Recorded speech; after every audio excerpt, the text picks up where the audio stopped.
Acabamos compitiendo con un traje de esquí de fondo de la Federación Catalana de Deportes de Invierno, así que bueno, fue una aventura que nos tuvimos que construir nuestras propias zapatillas con un rallador de queso.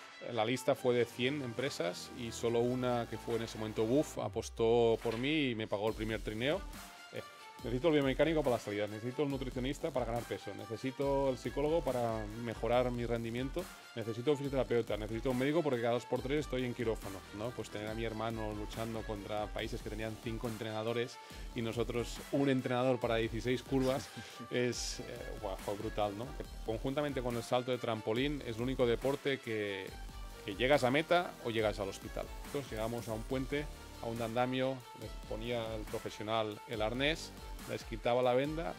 ¿Quieres saltar?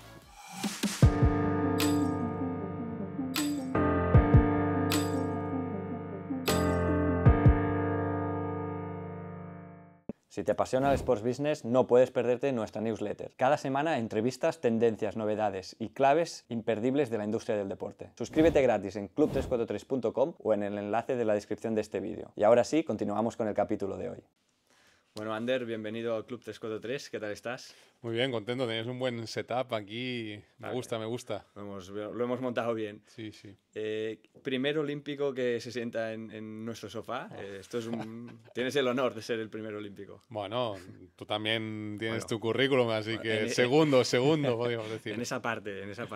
No, la verdad que muy contento de estar en este proyecto y, bueno, contaros un poco cositas diferentes de la vida, del deporte, del olimpismo, y yo creo que va a ser un rato divertido. Seguro que sí. Para quien no sepa lo que es el skeleton, y tú que eres un icono de esta disciplina, ¿podrías explicar brevemente en qué consiste el skeleton? Pues yo siempre digo que el skeleton es el hermano pequeño del bobsleigh, que es los que bajan trineo de 2 o 4, ahora actualmente también hay de 1. Hay la famosa película de Cool Runnings, elegidos para el triunfo de Disney, donde los jamaicanos empujan el trineo y llegan a unos Juegos Olímpicos.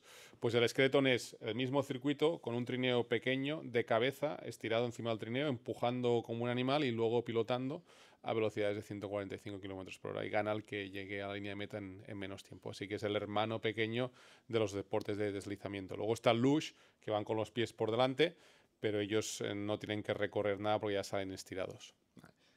Y ¿cómo empiezas tú en este deporte? Porque tengo entendido que previamente hacías atletismo, estabas en el mundillo del atletismo. ¿En qué momento decides este cambio? Pues previamente al atletismo había jugado a fútbol y de hecho estuve a prueba en el español, en el juvenil B del español con Matías Borsot en ese momento y bueno, no fui seleccionado para continuar.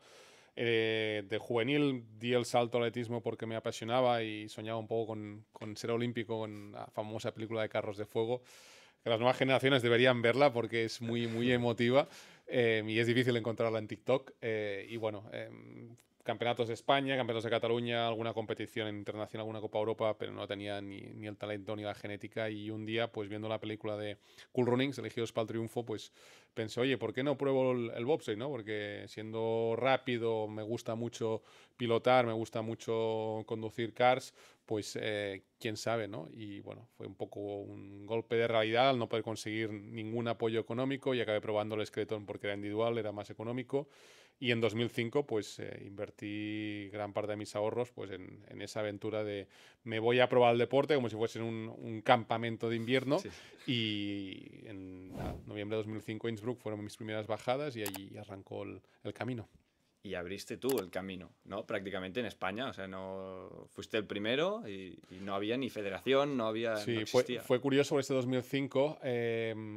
Hacía unos años que habían competido en bobsleigh, pero lo dejaron por un accidente fatídico que hubo en su momento, así que España había competido y tenía a pilotos olímpicos, pero en el caso de skeleton no. En ese momento estábamos Alberto Castillo, compañero de atletismo, que también se apuntó a la aventura y fuimos a la primera Copa Europa.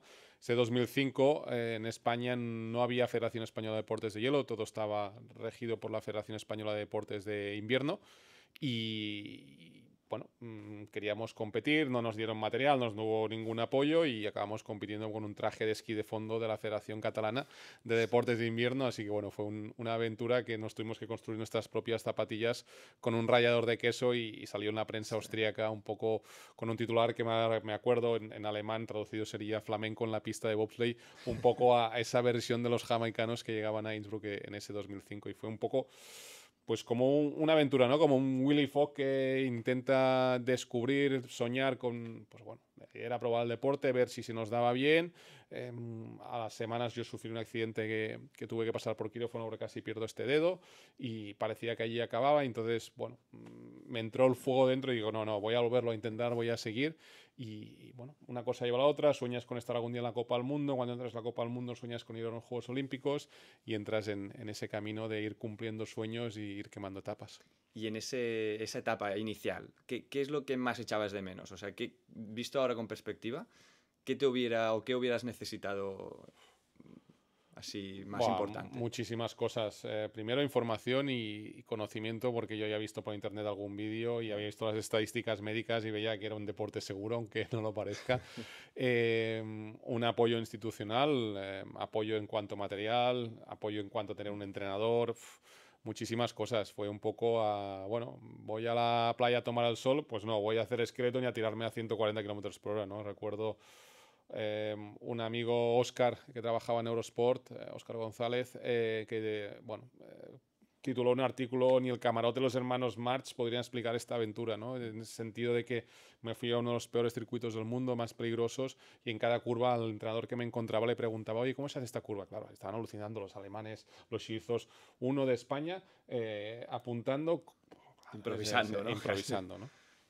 Y te costaba encontrar sponsors, evidentemente, pero veías que tu historia, por esos titulares, ¿no?, que comentas, este impacto mediático, veías que tu historia despertaba cierto interés. O sea, era como un poco, ¿no?, esta balanza de decir, me cuesta encontrar sponsors, pero por otro lado, ¿no? Sí, yo creo que hay en cuanto a la parte más de marketing, ¿no? Podemos decir marketing como consecuencia de conseguir sponsors y poder pagar, y marketing en cuanto a comunicación, pues hay esas dos ramas, ¿no? En cuanto a la parte de marketing sponsors, la lista fue de 100 empresas y solo una, que fue en ese momento BUF, apostó por mí y me pagó el primer trineo. Rojas, el señor Rojas, que era el presidente, el dueño de BUF, pues conectó porque su historia era tremenda, ¿no? Él diseñó un BUF en base a los problemas que tenía cuando iba en moto, se hizo un pañuelo y luego pues encajó, Sí. ¿no? Y fue precioso. Luego apareció Múnich y con Múnich pues pareció un poco la misma relación con Xavi Berneda y todo el equipo. Decir, ostras, vamos a intentar ir a los Juegos Olímpicos con un producto de nuestro país y que deseamos las mejores zapatillas y competimos contra Adidas y Nike. Entonces, sí que es verdad que a nivel de marketing nunca he tenido la estructura económica para poder financiar una temporada, pero sí que me he encontrado empresas, yo les llamaría familiares, porque encuentran algo en ese proyecto que no te lo puede dar Marc Márquez, por decir algo. Y en cuanto a la parte de comunicación, yo aquí sí que creo que fue brutal el impacto que tuvo desde el primer momento. Mi manera de ver la comunicación y la prensa en ese momento, la gente y algunos psicólogos de deporte decían, no, hablar con la prensa es tóxico, no sé qué, y para mí era lo que decía mi madre. Mi madre, cuando hacía macarrones, siempre había un plato de más en la mesa. Si éramos 7 y venía el vecino, podía comer, o venía un amigo de la uni, se podía quedar a comer. Pues esa es un poco la filosofía que me gustó implantar. Pues si un periodista quiere una entrevista, yo me quedo. Si alguien necesita, si necesitan vídeos, necesitan información, constantemente facilitándoles la información. Y claro, me acuerdo de Elena Jiménez, una periodista muy importante en televisión española, y dice, ostras, Ander, es que fuiste los primeros en hacer periscope en una Copa América que ganaste. Fuiste el primero en enviarme un vídeo que luego sacamos en las noticias. Es decir, te buscabas la vida, que a pesar de no tener periodistas in situ, en el sitio, nos facilitabas la vida, ¿no? Entonces, creo que en esa parte de marketing hemos tenido éxito porque hay mucha gente, ¿no? Alberto Montenegro, Cristian Mestres, periodistas que me han ayudado a redactar y a llevarme la comunicación. Pero por otro lado, en marketing, pues un poco suspenso, porque no poder encontrar marcas que me patrocinen todos los ciclos olímpicos o toda la carrera, o no poder vivir de marcas, creo yo que en otro país hubiese sido diferente, ¿no? Y en 2005, ¿qué edad tenías? 2005, 22, 23 años. Con 22 años empiezas en el mundo del skeleton. ¿Cómo se llega a ser no solo olímpico, sino 4 veces olímpico? Empezando tan tarde, ¿no? En un deporte, porque lo común o lo más, evidentemente hay ejemplos de todo, pero lo común es empezar en edades más tempranas, incluso de pequeños, ¿no? Entonces, ¿cómo se llega a ser olímpico con esa edad, empezando a esa edad? Mira, primero con el objetivo. El objetivo no es ser olímpico, el objetivo es tener objetivos a corto, medio plazo y luego largo plazo. Entonces, tú no puedes ir a una federación y decirle, oye, yo voy a ser olímpico. No, yo voy a luchar por ser olímpico. Yo creo que tiene que ser el primer planteamiento, y a partir de ahí Primer planteamiento, llegar a meta. He golpeado 100 veces en esta bajada, voy a intentar golpear 99. Entonces te vas marcando esos objetivos día a día. El segundo paso es a nivel de temporada. Este año hay el Mundial Junior, porque Junior es hasta 23, por lo tanto voy a intentar hacer las carreras para clasificarme. Y cuando ya entras en esa dinámica y te ves con opción de estar en la Copa del Mundo, voy a luchar por estar en la Copa del Mundo. Y cuando entras en la Copa del Mundo, en 2006 aparece la Federación Española de Deportes de Hielo, que la presidenta fue María Teresa Samarán. Y en 2008 recuerdo que entro en la Copa del Mundo y dicen, ostras, está en la Copa del Mundo. Es posible que vayas a los Juegos Olímpicos. Entonces planteas ya una estrategia a 2 años, de decir, vale, en 2 años se puede conseguir, pero hay que hacer esto. Necesito un trineo, necesito un fisio, necesito un entrenador de hielo. Y una de las primeras cosas que pedí, y fue curioso porque fue a través de un desayuno con Rafa Aguilar, el director deportivo de waterpolo de la Federación Española de Natación, me dijo, Ander, lo primero que tienes que pedir a la federación ahora que se ha constituido es entrar en el CAR de Sant Cugat. Y digo, ¿qué? En el CAR de Sant Cugat, Centro de Alto Rendimiento. Y digo, ¿por qué? Porque lo tienes todo. Y yo me quedé así un poco de, ¿pero qué tienes todo? Entonces yo hice la lista a los Reyes Magos y dije, mira, necesito el biomecánico para las salidas, necesito el nutricionista para ganar peso, necesito el psicólogo para mejorar mi rendimiento, necesito un fisioterapeuta, necesito un médico porque cada 2 por 3 estoy en quirófano. Lo tengo todo en un sitio. Este es mi objetivo, ¿no? Así que, bueno, intentas hacer la lista de la compra y sobre todo intentas priorizar cuáles son los pasos, ¿no? Yo creo que ese para mí fue gran parte del éxito, porque sí que es verdad que por testosterona, por ilusión, yo lo voy a conseguir, pero eso no es real, si no tienes un plan. Empezaste tarde, pero también, ¿no? Has sido una carrera deportiva larga. No sé cuál... Sé que es muy difícil esta pregunta, pero ¿con qué momento te quedas? Y cuál es el peor recuerdo que tienes en esta carrera deportiva? ¿A nivel deportivo o a nivel personal? ¿Qué te refieres, Xavi? Lo que tú quieras. Lo que te digo, ¿qué es lo mejor que recuerdas de todos estos años y lo peor? Bueno, yo creo lo mejor fue, pues posiblemente en 2010, que crucé la línea de meta y estaba mi familia allí y salté a la grada a abrazarlo porque fueron 4 años muy, muy duros, con una conmoción en Vancouver. Las operaciones, sobrevivir para llegar allí, hasta el último momento no sabía si me clasificaría y fue brutal ese momento, ¿no? Es poder compartir el objetivo con la gente que quieres. Yo creo que ese para mí ha sido el detonante y me sucede con la Copa América que gané, ¿no? Ser el primer europeo que tiene 2 títulos de Copa América.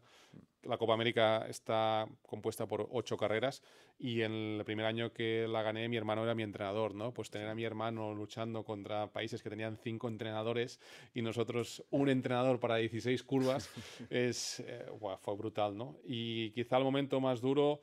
yo creo que hay varios. La frustración de no tener más recursos cada vez que recibías un no por querer mejorar el trineo o por no tener un entrenador que podía haber sido mejor que el que tenía. Yo creo que esos momentos que se escapan de la responsabilidad del deportista.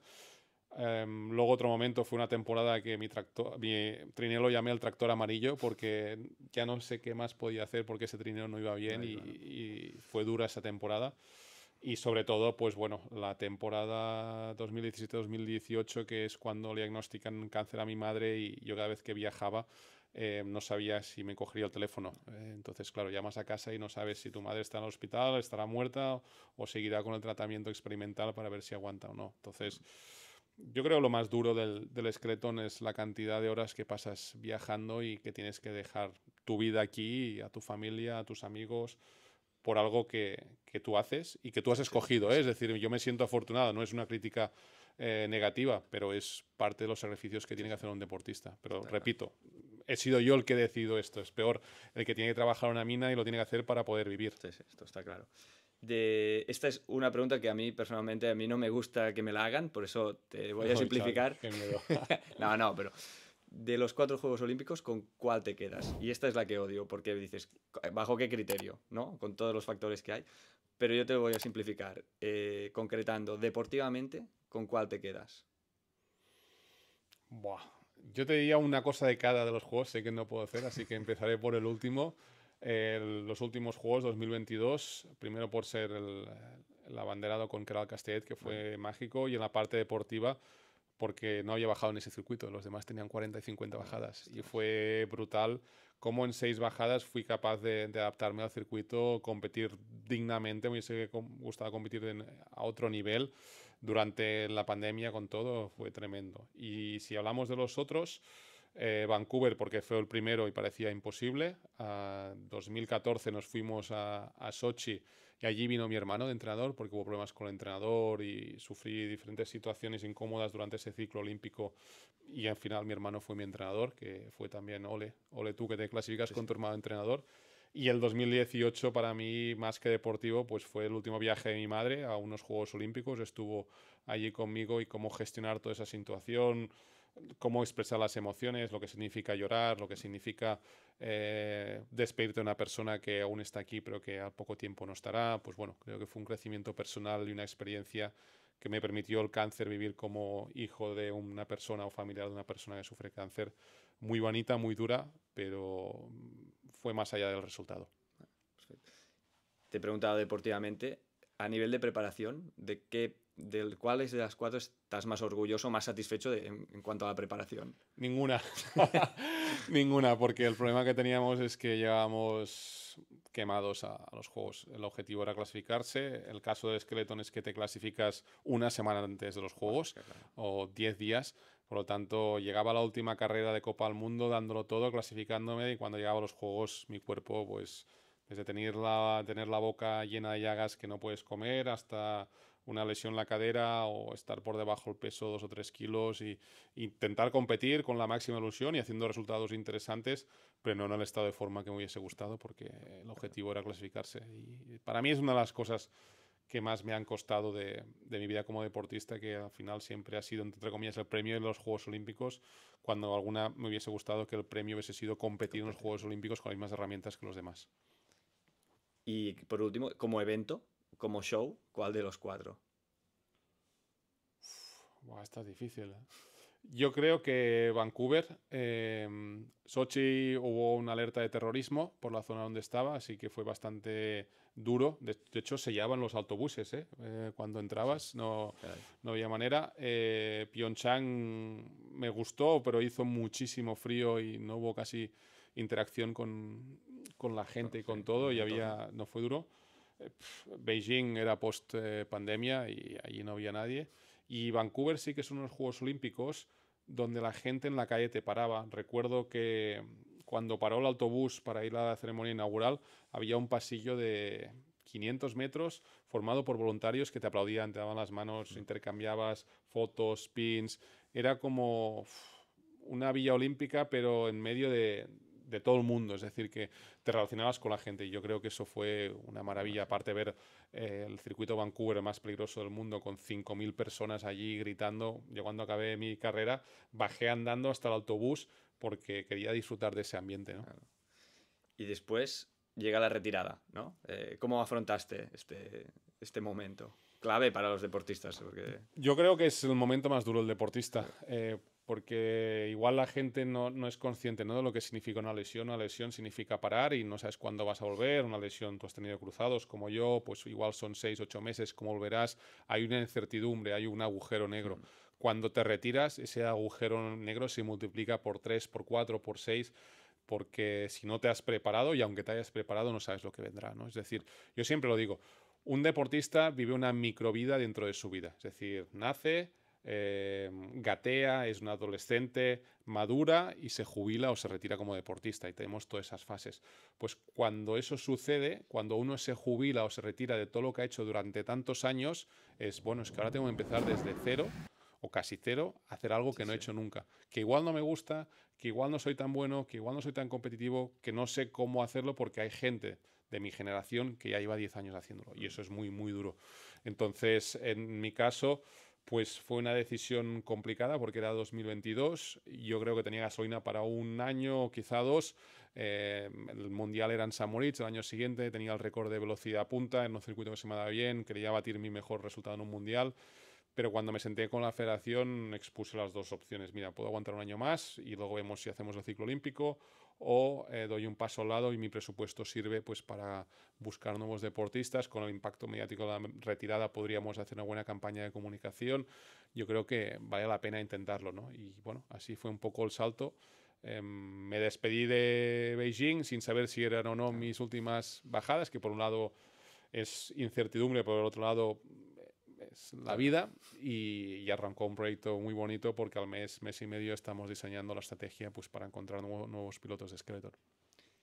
Claro, aquí tú durante tu carrera deportiva pudiste irlo combinando con trabajos, ¿no? Por ejemplo, hemos visto en la Liga, es conocido también en el español. Esto es una suerte, porque también es un sacrificio de más, pero también pues, es un valor añadido para esa retirada, ¿no? Poder tener algo de experiencia o poder tener ya unas primeras experiencias. Yo siempre digo que en el caso del Skeleton es un deporte tan amateur que no había dinero. De hecho, tenía que yo invertir dinero, así que cuando empecé a estudiar en la universidad Ciencia de la Actividad Física del Deporte, pues limpiaba piscinas, cuidaba masías, llegaba a trabajar de administrador por las noches para poder entrenar por las mañanas y a veces me dormía y no oía al timbre que venía alguien a urgencias. Es decir, bueno, tienes que ir haciendo todo el recorrido. Una vez acabas la carrera y empiezas a estudiar un máster, pues tuve la suerte de entrar en la liga con Javier Tebas y con todo el equipo y estuve unos cuantos años allí y pudimos diseñar proyectos muy chulos. Además era un trabajo sobre todo de temporada de verano, ¿no? Que me permitía pues el invierno teletrabajar y yo creo que en esos momentos la liga fue pionera porque trabajamos por objetivos, no por horas. Y yo creo mucho en un modelo de objetivos, de diseñar una estrategia. Y a veces hay que trabajar un día 8 horas y otro día hay que trabajar 5, hay que ser eficiente. Y a partir de allí, en el caso español, estaba más como embajador, eso no era un trabajo.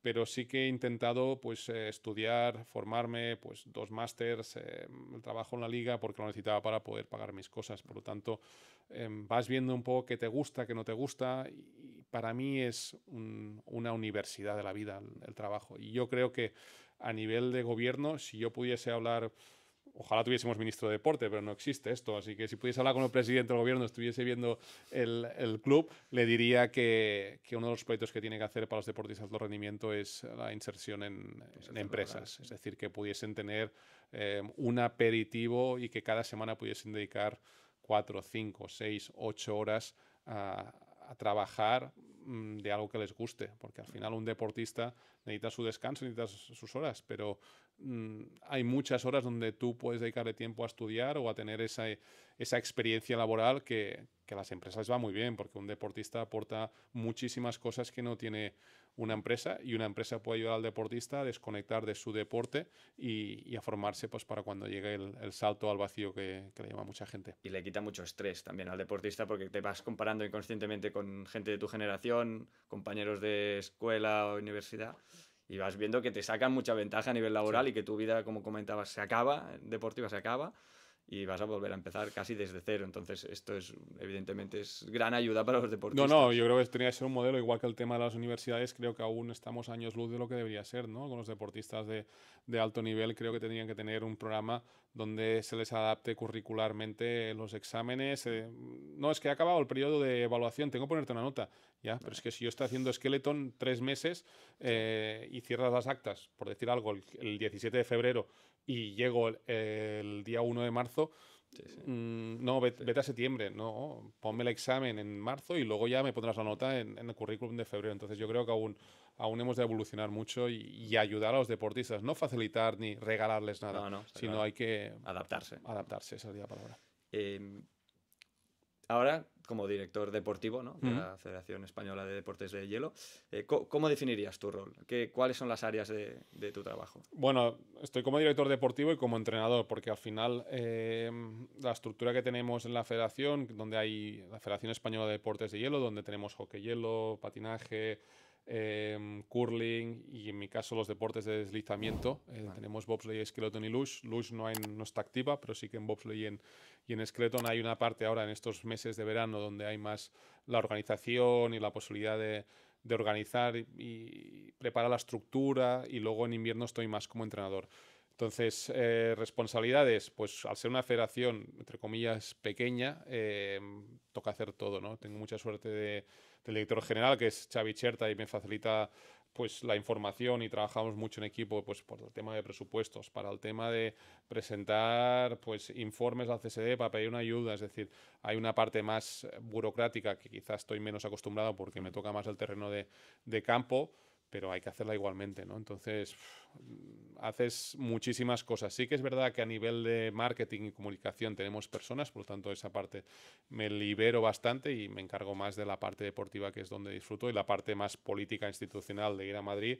Está el director general o está el presidente, Frank González, que son los que realmente tienen que ir allí a las reuniones. Por lo tanto, podemos decir que tengo suerte porque soy un director deportivo que habla casi el 90% de deporte y eso se agradece. No, y haber vivido lo que has vivido como piloto de Skeleton, ¿no? También da un valor añadido, ¿no? a tu liderazgo en ese sentido. Sí, porque hay muchísimas cosas. Yo siempre digo, la gran diferencia entre un director general bueno y uno que es mejor son los detalles. Es la forma que él se define como eficiente. Si una persona es eficiente, significa que puede tomar las decisiones que te permitan conseguir el objetivo. Y en el caso del Skeleton y Bobsleigh, al tener esa relación con la Federación Internacional, pues, por ejemplo, hemos tenido una situación con Liana, que es la nueva deportista de Bobsleigh, que tiene opciones de estar el año que viene en los Juegos, pues que no teníamos trineo de Bobsleigh. ¿Y dónde compras un trineo? Lo normal es, si tú no tienes experiencia en el deporte, es que vayas, lo compres por 30.000, 35.000 euros.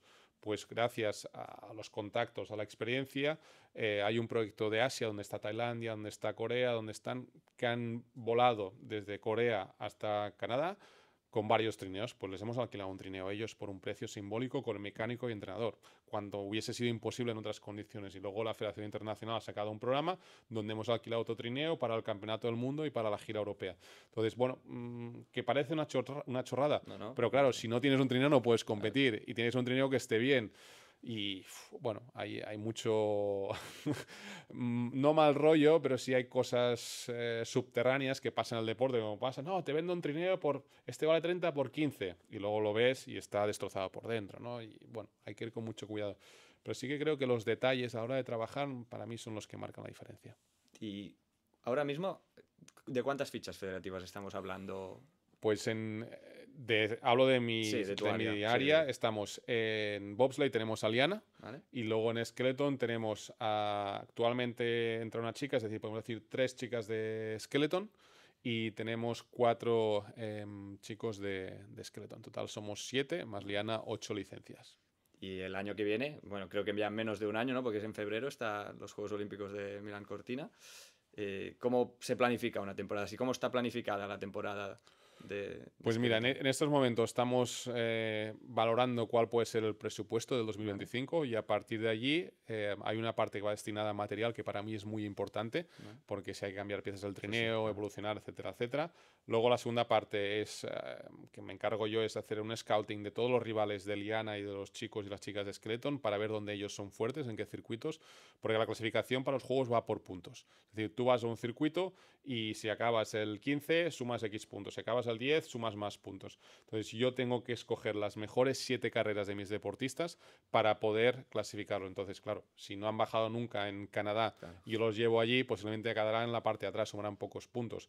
Pero necesito que compitan de tú a tú con los rivales de su nivel, porque si uno compite en Canadá y es fuerte y acaba el 10, y por ejemplo Adri compite en Europa y acaba el 15, y ostras, sumará más puntos al que acaba 10. Entonces, mejor que vaya a competir con él, y aunque acabe el 20, si el otro acaba el 21, le sacará más puntos. Entonces, hay una parte de estrategia que es la que estoy trabajando individualmente de cada deportista con sus rivales, y luego lo meto todo en la batidora y presento el calendario al director general y digo, mira, Xavi, hemos de ir aquí, aquí, aquí, y necesito esto.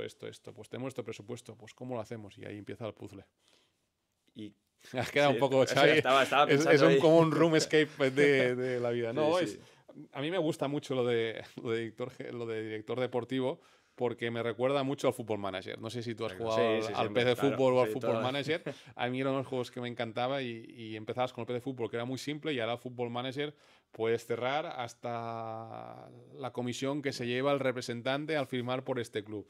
Entonces, volvemos a lo de antes. Los detalles son muy importantes a la hora de hacer una planificación. Y aparte que tienes un rol que no existía cuando tú empezaste. Entonces, ¿no? Ya lo hacías casi prácticamente un poco para ti. De hecho, ya eras tú. Sí, fue así. La última clasificación para los Juegos Olímpicos fue gracias a la estrategia. Es decir, yo hice esa simulación Y fue una locura porque estaba en Park City, en Utah, y a los 2 días estaban compitiendo en Europa y sin descanso. Y gracias a eso sumé los puntos suficientes o me permitió llegar a la última carrera, que era contra Rumanía y en San Moritz, y le gané allí y al final me clasifiqué y él se quedó fuera. Entonces, eh, a partir de la experiencia, pues puedes organizar un poco la planificación. Y hay esta estrategia que yo desconocía, ¿no? De asistencia a torneos o para ¿Mm? puntuar. ¿Cómo de estrategia se necesita en las bajadas? ¿Cómo se plantea esto? Porque claro, es velocidad, tirarse por la bajada y ¿hay estrategia, hay mucha estrategia ahí? Sí, ¿O, hay que tener en o cuenta es más técnica? hay, No hay sé. las dos cosas, ¿eh? La primera parte es la salida, viene a ser un 30-35% del resultado final. Es decir, que si no Caray. empujas rápido, no tienes unas piernas de velocista, es complicado. Y una vez te subes, hay que pilotar. Y a partir de allí hay que tomar decisiones. Como piloto, tienes que tomar decisiones de si apuro 5 centímetros o 3 centímetros a un techo para crear más velocidad y luego corto aquí. Es decir, tienes que La tomar trazada. decisiones viendo lo que está sucedido, lo que has entrenado, etcétera, etcétera. Y luego hay la parte más de estrategia, donde tenemos diferentes juegos de cuchillas que penetran más o menos en el hielo, que significa que penetra más en el hielo, tienes más control, más agarre, pero va más lento. Que no penetra tanto, vas a ir al límite del, que se llama en inglés, del skid, del drift, entonces tienes que vigilar. Esa decisión es complicada porque hoy puedes entrenar con más 5 grados y mañana puede estar a menos 10 y el hielo puede estar a menos 14 o a menos 8. Entonces, una de las obligaciones que tienen los deportistas es una libreta donde tiene que estar todo apuntado, porque el año que viene volveremos a ese circuito y tú tienes que saber qué cuchillas, en qué condiciones, qué tiempo has hecho, qué sensaciones has tenido. Entonces, bueno, a mí me ayudó mucho Pep Font, que fue el primer psicólogo que tuve en el CAR de Sant Cugat, donde cuando llegamos a la línea meta, muchas veces con una grabadora grababa todas las sensaciones, porque durante el primer minuto, entre minuto y 3 minutos, los detalles son súper importantes y luego eso lo puedes trasladar a la visualización, que es un proyecto psicológico que trabajamos durante fuera de temporada. Y por otro lado, toda la información que tienes, pues yo si sacase las libretas, tengo libretas que caen las hojas sucias, algunas hasta llenas de sangre de las heridas, y tienes allí, El pues, registro ese día hice marca personal con estas cuchillas, con este relaje, con estas condiciones. Entonces, primero que haces a la pista, qué condiciones tenemos de humedad, de tiempo, de hielo, y a partir de allí tomas las decisiones. Te he escuchado hablar muchas veces de la Fórmula 1 del hielo. O sea, es literal así, porque ahora ibas explicando esto y son cosas que se pueden, ¿no?, plasmar en deporte como Fórmula 1 o MotoGP, que son más, ¿no?, más conocidos y están atentos también a todo esto. Es muy parecido, más simple, más económico, pero para que veas que se nos va la pinza a este nivel, recuerdo una temporada en que descubrí que un piloto ponía silicona entre las tuercas, silicona al cuarto baño, que es De como, pistola. sí, de pistola, y digo, ¿por qué lo hace? Entonces me lo explicó y ponía silicona para amortiguar. Está prohibido poner amortiguadores en el trineo. Entonces, ¿qué pasa? Tú pones silicona y como es blanda, amortigua y el trineo va más rápido. Pues hubo un año que tenía el trineo todo lleno de silicona hasta que la temporada siguiente prohibieron la silicona, ¿no? Así que constantemente le das vueltas a la cabeza. O cuando prohibieron la silicona, un día trabajando con una máquina de vibración, que pueden haber ¿Mm? gimnasio, hablando con el mecánico que lo estaba arreglando, le pregunté, oye, ¿y esto? No, sí, aquí, pero si yo lo tengo en mi piso, que vivo en un cuarto, para no molestar el tercero, ¿cómo lo hago? No, hay unas colchonetas que hay que poner debajo, no sé qué. ¿Y estas colchonetas absorben las vibraciones? Sí, sí, tranquilo que el vecino de abajo, no sé qué. Vale, ¿cuáles son? Estas. Vale, Okay. perfecto. El día siguiente las colchonetas las tenía de vuelta en el trineo. Porque claro, si absorbe Claro, la claro, o sea, vibración de para una ti, máquina, van a absorber las del trineo, ¿no? Entonces ostras, siempre constantemente al límite sí, sí. Bueno, sí, y si de la algún día nos innovación. sentamos con Xavi Bernet a hablar de lo que hemos hecho con las zapatillas, los de Nike alucinarían porque íbamos muy por delante de las fibras de carbono y todo esto porque siempre estábamos innovando con Matías y con todo el equipo. Para mí era de los días más divertidos del año, ir a la fábrica que tienen en Igualada y estar jugando con los tejidos, más aerodinámicas, y hacemos como una pelota de golf y si aquí ponemos esta, buah, fue Divertido. Sí. divertido, sí, sí, sí. ¿Qué tiene que tener un piloto de Skeleton? Pues muchísimas cosas. Primero, una cabeza diferente a las demás personas porque para mí, conjuntamente con el salto de trampolín, es el único deporte que llegas a meta o llegas al hospital. Es decir, una vez tú te Eh, tiras, no puedes bajarte en la curva 5 o en la curva 6. O llegas, no hay más vuelta de hoja. Y una vez bajas, cuanto más tranquilo estés, más preparado estás para tomar decisiones. Es decir, claro, tú te vas poniendo allí y eso se va acelerando. Tú no puedes bajar y eso va a ir a 145 kilómetros. Pero si yo me empiezo a poner nervioso, lo más probable es que acabe con un accidente. Entonces, para encontrar ese tipo de deportista es complicado porque hay que estar rápido, por tanto, tienes que ser un velocista y luego tienes esa habilidad para tomar las decisiones en milésimas de segundo. Una de las pruebas que hice en 2022, que fue una locura y la federación se quedó un poco así expectante, dice, va a tener sentido, fue un salto de puenting con los ojos cerrados. Es decir, dentro del proceso de selección se presentaron 50, enviaron una carta de recomendación, hicimos unos test físicos y me quedé con 11 que nos fuimos a Calella, cerca de Barcelona, a hacer 4 días de convivencias donde yo desgranaba lo que era el piloto de Skeleton y sus habilidades. Entonces yo les ponía a prueba en diferentes pruebas que simulaban una de las habilidades del Skeleton. Pues para la de llegar a meta, que digo yo, fuimos a hacer una prueba donde aparcábamos en un descampado, les tapaba los ojos uno a uno, les ponía un arnés, íbamos andando durante 5 minutos, llegamos a un puente, a un andamio, les ponía el profesional el arnés, les quitaba la venda. ¿Quieres saltar? Les daba un tiempo y saltaban o no saltaban, ¿no?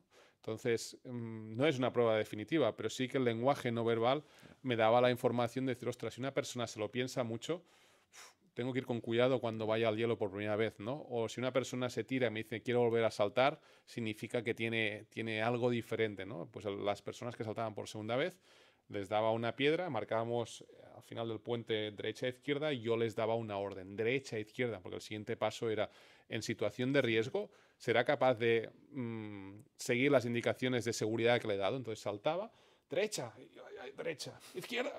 Entonces, bueno, buscaba simular una situación de estrés para que pudiesen ver si realmente serían capaces de recordar el objetivo que tenían, ¿no? Entonces, bueno, intentas buscar qué más puedo hacer para ayudar. Y esto viene un poco a raíz, recuerdo en 2018, es una anécdota muy divertida, hablo con mi entrenador, con Bernat Busca, que para mí ha sido una de las piezas muy, muy importantes para que consiguiera la clasificación olímpica. Lo conocí como profesor de universidad. Dije, oye, Bernat, hemos de salir de la zona de confort, está bien los entrenos que hacemos en verano, a 40 grados, las vallas, cosas que no he hecho nunca, pero me gustaría hacer algo que me pusiera en una situación de ridículo. Dice, es ridículo. He visto que hay un casting de magia en televisión española para un programa que se llama Pura Magia. Dice, ¿qué dices? Me voy a presentar. Dices, pero tienes 2 semanas. ¿Y qué has hecho? Nada, he hecho 3 semanas en la escuela de magia, he hecho algo de magia porque quería mejorar la comunicación y todo esto. Voy a preparar un número y lo voy a hacer. Claro, esas 2 semanas para preparar el número al del restaurante, a la vecina, a mi madre, no sé quién, haciéndoles el número. Llego al casting, habían como, no sé, 300, 400, 500 personas todos con el número. ¿Y tú de qué escuela de magia vienes? ¿Y tú de no sé qué? ¿Y tú qué número eres? ¿Y qué mago eres? Profesionales, no profesionales. Y claro, entro yo a un set espectacular como esto, entro con mi show. Además estaba inspirado en Pyeongchang, sobre el deporte. Eso era verano 2017, así que quedaban 6, 8 meses. Bueno, usted, Ander Midambey, estaba Luis Pardo, que es uno de los mejores mentalistas, estaba el Mac Lary, para mí uno de los mejores magos que hay en España, y Poti, el coreógrafo, ¿no? Y, a ver, ¿qué vas a hacer? Un espectáculo sobre Pyeongchang, bla, bla, bla, hago el número, no sé qué. Dice, bueno, ¿qué os ha parecido? Bueno, hay que mejorar esto, pero ¿tú eres mago? No. ¿Y entonces qué haces aquí? Pues nada, quería salir de mi zona de confort porque si el día de mañana me pasa algo, quiero vivir experiencias que me permitan saber improvisar, que me permitan estar en momentos diferentes. Claro, nadie sabía que había ido 10 veces al lavabo antes de entrar al show. Nadie sabía lo nervioso que estaba haciendo el número, ¿no? Y bueno, fue una experiencia diferente y constantemente estás viendo qué más puedo hacer yo pues para mejorar como deportista. La gente va a buscar este vídeo. No, lo puede encontrar, no sé si habría. De hecho, me llamaron y entré en el programa, pero justo fue que le diagnosticaron cáncer a mi madre la semana antes y tuve que borrarme y para la segunda edición también me llamaron.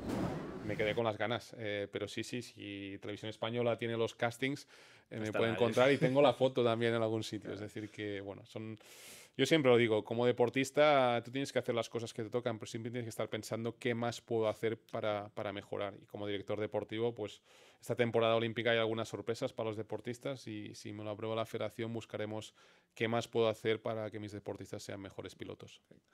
Hablábamos antes de la bajada, ¿no? Ostras, no sé si la gente es consciente de la peligrosidad que tiene ir a 130, 140 kilómetros por hora con la cabeza por delante.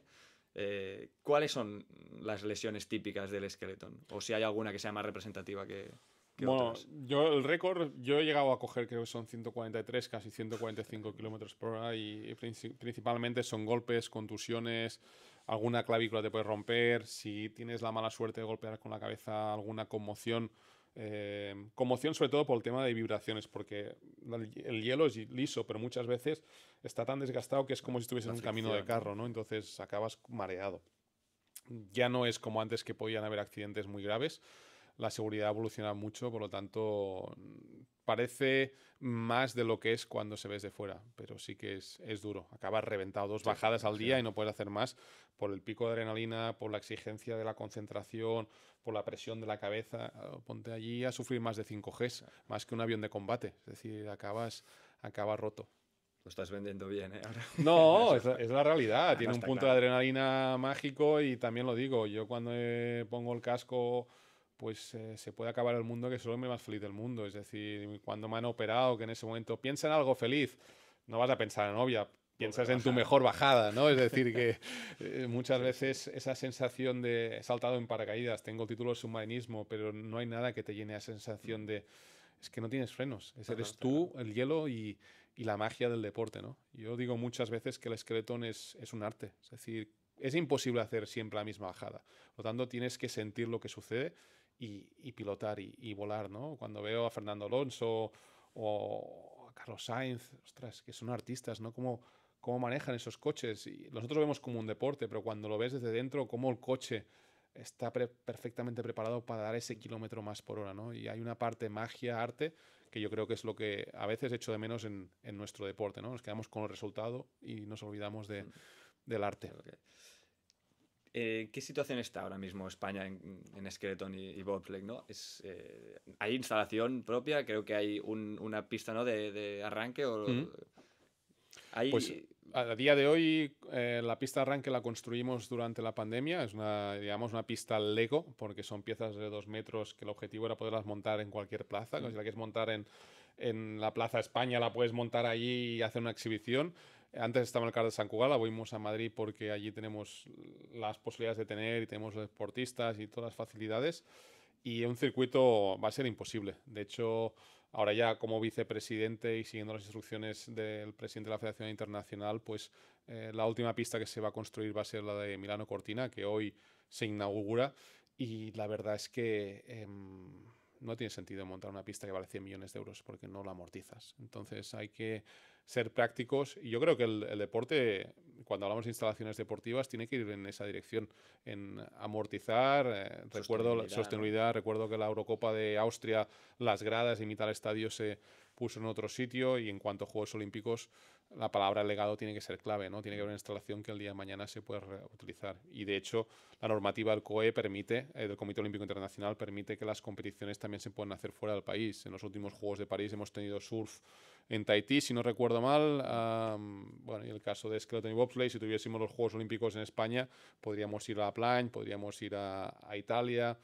Yo creo que no se acaba el mundo. O sea, no es incompatible, no, el hecho de que no haya una instalación. No. De hecho, Gran Bretaña tiene un presupuesto casi de 2 millones de euros por temporada, no tienen instalación y están siempre viajando. Es decir, que yo creo que hoy día, con las capacidades que tenemos de viajar, de comunicación, no tiene que ser un problema ir a Múnich, que alrededor de Múnich hay varios circuitos a 2 horas, 3 horas en coche, que son 150 euros un billete de avión, 200 euros, casi más barato que ir a Madrid, por ejemplo, ¿no? Por lo tanto, es más la capacidad que tengas de crear una estructura. Yo creo que lo que tiene que hacer España es seguir creciendo la pirámide de deportistas, empezar con el bobsleigh. Yo creo que después, y espero que Liana esté en los Juegos Olímpicos, se cree un proyecto femenino de bobsleigh a 2, podamos empezar con el bobsleigh masculino y empezar a empujar la pirámide para que vayan subiendo los deportistas, y lo hemos visto. Es decir, yo creo... Bueno, creo no, es una realidad. Tenemos opciones de estar en skeleton femenino, en skeleton masculino, por lo tanto en la competición mixta, y en bobsleigh femenino. Es decir, con 8 deportistas estamos siendo bastante eficientes y con más recursos yo creo que podríamos aumentar esos números. O sea, Gran Bretaña como referencia al modelo, ¿no? De no tener una instalación y poder estar Sí. en la élite, ¿no? Pero claro, ellos trabajan con McLaren, tienen un especialista en mecánica, tienen delegados, van X veces a un túnel del viento, es decir, están a otro nivel que invierten muchísimo dinero. Pero esto es cuestión también de, como hemos dicho antes, plantear el proyecto.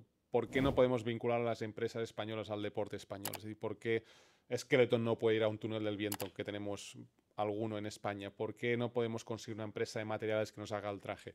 ¿O por qué no se le puede pagar a Munich para que diseñe las zapatillas de Skeleton y de bobsleigh, ¿no? Es decir, yo echo de menos a veces que haya un poco más de sinergia entre el bobsleigh de Skeleton y las empresas, o entre el deporte español y las empresas, porque creo que podríamos sacar mucho más rendimiento. Y tú que vienes del mundo del hockey, imagínate cuántas empresas podrían trabajar en proyectos, desde una empresa de óptica para que haga lentillas especiales para los que necesitan gafas, hasta el desarrollo de unas zapatillas especiales de Múnich de hockey hierba. Sí, sí. No, está claro que estas sinergias son, sobre todo en deportes minoritarios, son básicas, ¿no? para subsistir y evolucionar.